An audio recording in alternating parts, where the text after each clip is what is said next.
কোথাও আগুন লাগলে যদি একটি সুইচ চাপলেই হয়ে যেত সমস্যার সমাধান, তবে কত প্রাণ বেঁচে যেত, তাই না? ঠিক এমন ভাবনা থেকেই আব্দুল আজিজ ৩ বছর ধরে খুঁজছেন কম খরচে আগুন নেভানোর দেশীয় কৌশল।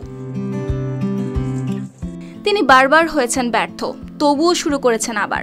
অবশেষে তিনি তৈরি করেছেন এমন একটি সহজ সিস্টেম যেখানে ভবনের ছাদের পানির ট্যাঙ্ক থেকেই আলাদা পাইপলাইন যাবে প্রতিটি রুমে বা তলায়। কোথাও আগুন লাগলে শুধু একটি সুইচ চাপতেই ট্যাঙ্কের পানি ছিটকে পড়বে চারদিকে, আর কয়েক সেকেন্ডের মধ্যেই আগুন নিয়ন্ত্রণে আসবে কোনো মোটর, পাম্প বা ইলেকট্রিক ডিভাইস ছাড়াই।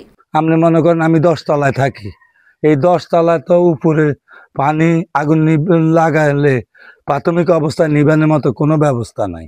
তাইলে কি করতে হইব, এটা যদি আপনি ব্যবহার করেন তাহলে আপনি যে কোনো টাইমে তো আপনি পানি পাইতেছেন, 24 ঘন্টা পানি পাইতেছেন, আপনি আগুনটা নিভে জ্বালাইতেছেন, আপনার জীবন ছেলে মেয়ে রক্ষা পাইতেছে। 4 গুণ শক্তিশালী এনজাইম ও অধিক ফেনা সমৃদ্ধ অরিক্স সিলভার ওয়াশ মাত্র 70 টাকায়।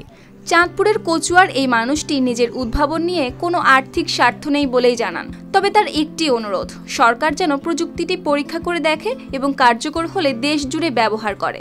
আমার কোনো দাবি নাই, দেশের মানুষ যদি এটা সবাই করে, আমি তো মরেই যাই, আমি অসুস্থ মানুষ, তাইলে আমি এটাই খুশি। আর সরকার যদি আমার এটার প্রতি একটু লক্ষ্য করে, বিভিন্ন টিভি চ্যানেলে পেপার পত্রিকায় দেয়, প্রচার করে, বা উনি একটু দেখা এটা বিবেচনা করে, তা করে দেশের জন্য দেশের অনেক উপকার হইব। স্থানীয়দের ধারণা, এই সিস্টেমটি সরকারিভাবে বাস্তবায়িত হলে অগ্নিকাণ্ডে প্রাণহানি কমবে অনেকটাই। কারণ প্রযুক্তিটি যেমন সহজ তেমনি খরচও খুব কম। গ্রামের মাটির ঘর বা শহরের পাকা দালান যে কোনো ভবনে স্থাপন করা সম্ভব। জায়গা জায়গা আগুন লাগে, এরকম একটা মেশিন তৈরি করলে কিংবা ঘরে ঘরে থাকলে, বাড়িয়ে বাড়িয়ে থাকলে সুন্দর আগুন নিভাইতে সক্ষম হইব।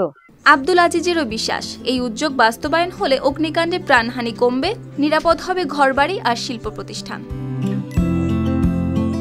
News desk, RTV।